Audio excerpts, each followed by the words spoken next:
Hello, welcome back to Benefits of Bipolar video series. Today I'm going to do just something I kind of want to. So, kind of did an apology video and a forgiveness video, which was extremely important. Kind of went over a couple other things, and today I'm going to just talk about what is ultimately and supremely the most important thing to me, and that's my support team. And how I've learned to ask them for help.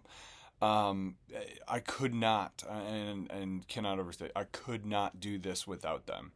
All of them. I couldn't have gotten to where I am, to being comfortable sharing my story, to being comfortable to even have started any of this without them.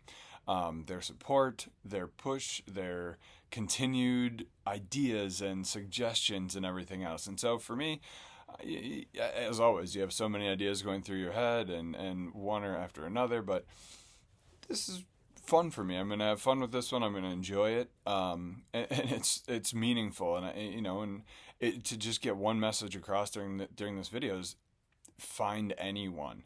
Don't limit it. If unfortunately your family isn't there, find anyone. Find anyone that's willing to listen, who wants to ask questions, who wants to know what it's like.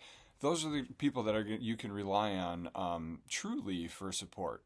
Don't use them. Don't use that to your advantage.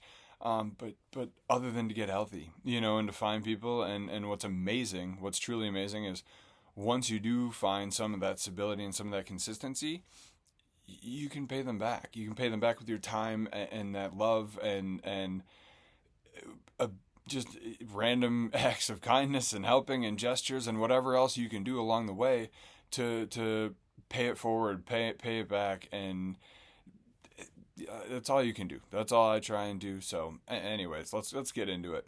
So, first and foremost, my parents. I mean, my dad and my stepmom to start with. I wouldn't be here without them. They've taught me what truly unconditional love is. I wish I had called them more, but I didn't. But anytime I called them for anything, they were there. They came through. I won't say they didn't ask questions, and maybe they didn't ask enough questions, but it didn't matter. I mean, I knew that I had that backup, and if it was 3 months, 6 months, every week when I moved back, every day when I moved back in with them, and they offered me that landing spot at almost 30, which wasn't comfortable for anyone. I absolutely promise you that, but it didn't matter. They were there for that, and my stepmom she came into our lives, and for somebody who just met me at 16, just absolutely integral to learn, and continue to learn what unconditional love was from her. And to continue to do so, she's just a bastion and a staple in my life, and I couldn't appreciate her anymore. My godmother, who I mentioned before, I mean, she stepped in after my parents got divorced, and was just that rock, that mother figure, when our mother wasn't there, or when my mother wasn't there, and it's just I can't say enough about her. And then dancing around it a little bit, my mother.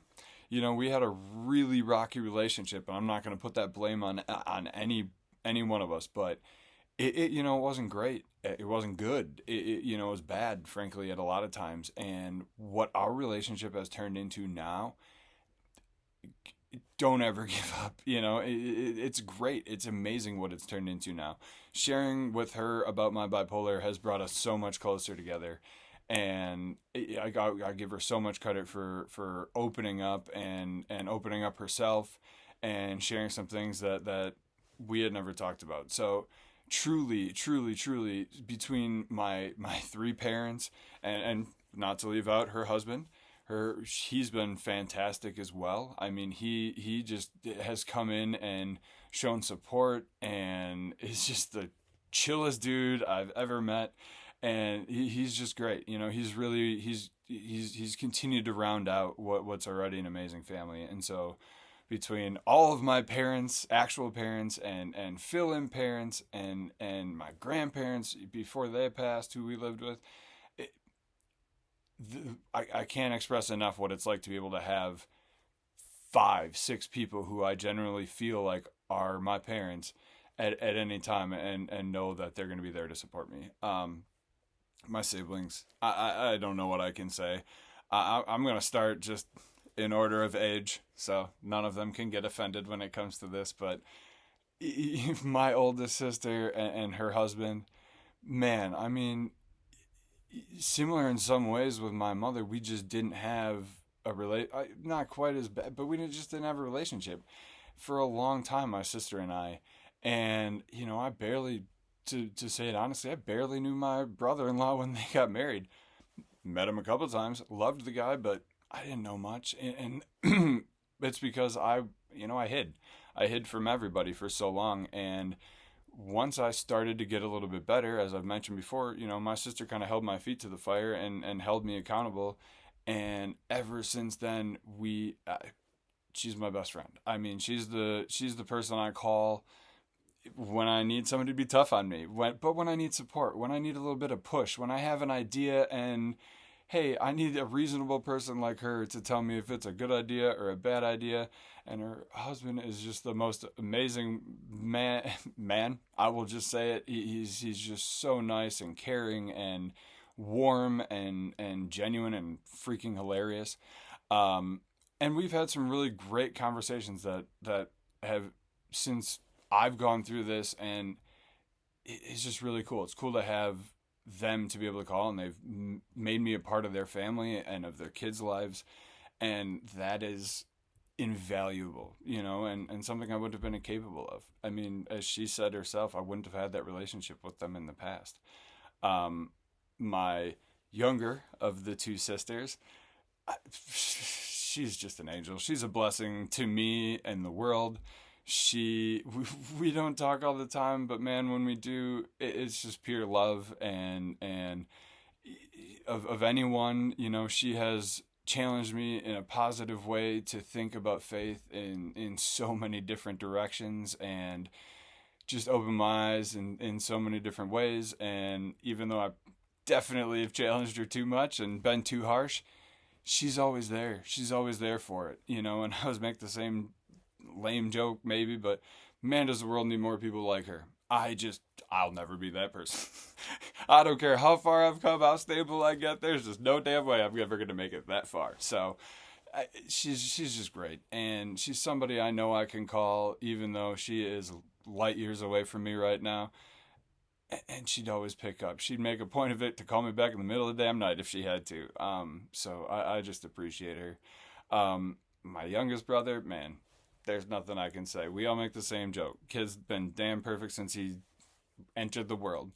But truly, that's not easy either. There's a lot of pressure that comes with that. And he's handled it perfectly. And through it, even though he could have looked down on his oldest brother and looked at me poorly for bad decisions and coming down and partying harder than his friends did, even though I was 10 years older than them, he never did.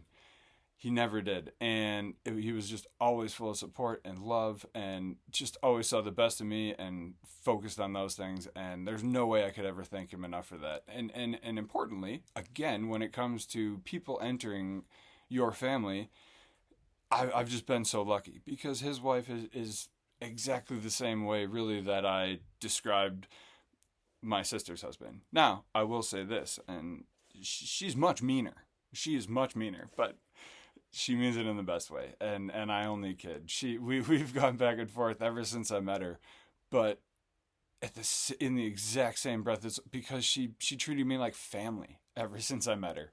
So I've just felt so comfortable in their household every single time. I've felt welcomed in any state. Was I depressed, hypomanic? It didn't matter. And I'm talking the entire way through all of the dark shit that I went through. It was just a bright light every time I went down there, and or he came up or he came down, wherever I was, wherever we were. He just was always that person that just made me instantly feel at ease and feel comfortable and feel like I could be myself. Truly, absolutely 100 myself, no matter what situation I was in. And that, to have that in my life the whole way through, I truly can't say enough. And my girlfriend, shoot, we've been together over 2 years, and she's still with me. I guess that's probably enough said. Living with bipolar ain't easy. living with somebody with bipolar, I I can't even imagine how hard it must be. But if she doesn't love it, she pretends with the best of them. And my God, I don't know why you do that to yourself if she didn't. And she's opened my eyes up to this. She's taught me about bipolar by finding educational topics and people and things and websites and books, and she's just amazing. She's just amazing. And what they say truly is you find people when you're ready. You put in the work on yourself, and you stop focusing on that, and the right person's going to come along, and all that cliche shit that's been out there. It's true. It's true. I have to say, it's over 2 years that I've been with her, and we've never fought. It's stupid. That's just dumb. I can't believe that that's true, and I try and thank her as often as I possibly can for it. And now it's public. So there you go, babe. So between my family and my girlfriend, who is absolutely like family at this point, if there's any way, if there's cousins, aunts, it doesn't matter. Make them family. Make anybody who's willing to support you and listen to you and come up with new ideas on ways that you can get involved or anything else. Make them family.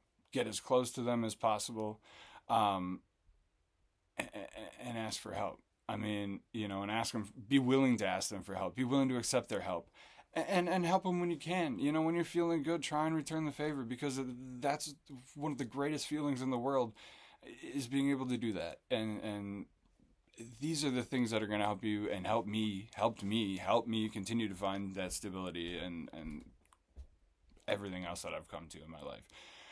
Gotta mention two other people real fast. My psychiatric ANPN, she'll be very happy that I said that, my clinical therapist. Angels.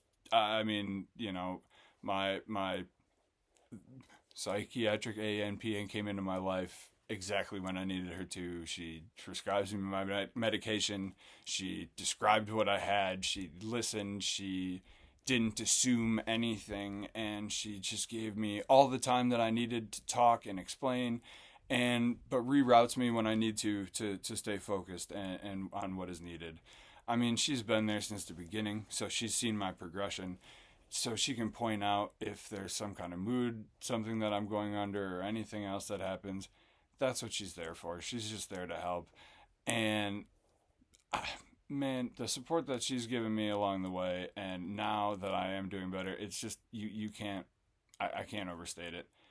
As I've mentioned, I recently found a new therapist. Man, finding a therapist who's trained or has experience or is trained, but most importantly, experience, years and years of experience, if you can find one, especially if you have a severe mental illness, bipolar, schizophrenia, major depression, on and on. This is key. I didn't know how key it was until recently. Man, like, she provides a level of comfort, confidence, and understanding that frankly other people don't. As much as I've said about my family members, they have as much experience with bipolar as I do. None of us knew really what it was, or maybe they knew some people, but not on an intimate level. She has years and years of experience of that. If she tells me that I'm doing something that's beneficial, I should believe her. And I do. And that's hard. It's because for somebody like me, you're always questioning, am I doing this right? Am I doing this wrong? Am I actually finding stability? It's a constant question. She provides that comfort, that just slow down, man. You're doing well, and the other thing is, I can take what one says and I can go ask the other one for their opinion, and we can all kind of work together and add that in again with the family and briefly just the friends that I have. I'm not going to say I have a ton of friends. I have a lot of friends, but my closest 4, 5, 6, however you want to say it, they're family too. I mean, everything that I've said about my family goes for them. I mean, especially what I said about, my younger brother, they always saw the best of me, and they were always there. They were always supporting me, and the relationships that I have with them only continue to grow too. Again, broken record, but because I'm honest. Because I've been honest with them now. And it starts to put in perspective why I wasn't as great of a friend as I could have been 10 years ago, 8 years ago, 5 years ago, 4 years ago, 3 years ago. They see that. And so it's one more person, every single person that you open up to, that you trust, most importantly that you trust, who's going to treat you with that respect, is there. You know, it's one more person to get to what I want to finish with, that you can call and ask for help. Even if you don't need to ask them for help in that moment, who you can call to run something off of. Is this a rational thought? Is this a good idea? Should I quit my job? Should I spend this money? Should I buy this? There's somebody I can call from that list that I just gave you, friend, family, therapist, whomever, that I can call in any situation I'm in, almost at any time of the day. There's some hours I'm hoping I'm sleeping, and if not, I'll get through the night. But in so many scenarios, my dad, my stepmom, my mom, I go through that list I just went through. I can think of a time this year, within the last year, and probably within the last 6 months, that I've talked to all of them about something that was integral to me to finding more and more stability, more and more comfort, more and more freedom.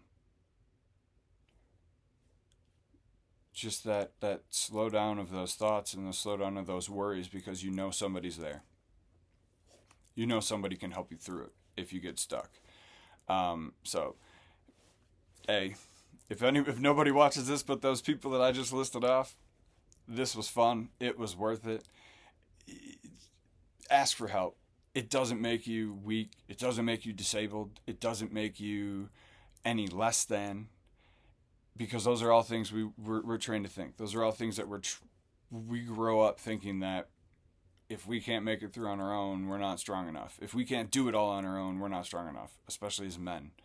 As men, we're told all the time, man up, be the support everyone, don't ask for help, you're stronger, blah, blah, blah. Man, forget about all that. None of that's important.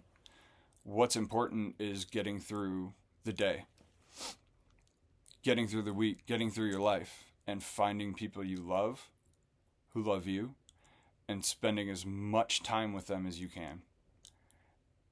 And asking them for help is rewarding for everyone, because they can help you. They're more involved in your life.